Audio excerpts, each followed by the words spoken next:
সবাইকে আসসালামু আলাইকুম।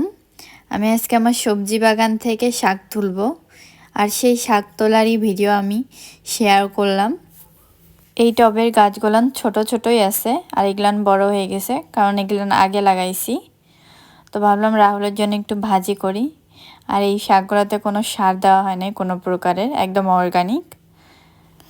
এর আগে আমি অনেকবার এই শাক মাটিতে লাগার চেষ্টা করছি, কিন্তু এই শাক হয় নাই, কারণ এদেশে তাপমাত্রাটা রৌদ্রের প্রচুর বেশি, মাটিও শুকিয়ে যাইতো, গাছও শুকিয়ে যাইতো।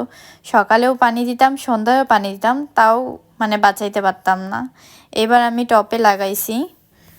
বেশিরভাগ সময় আমি গাছগুলান ঢাকে রাখতাম যেন বেশি রোদ না পড়ে, তাহলে আবার আগের মতো গাছগুলান শুকিয়ে মারা যাবে।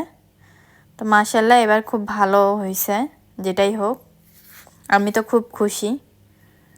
এই যে আমি এখানে সবগুলো শাক তুলে নিছি, অনেকগুলান হয়েছে মাশাআল্লাহ।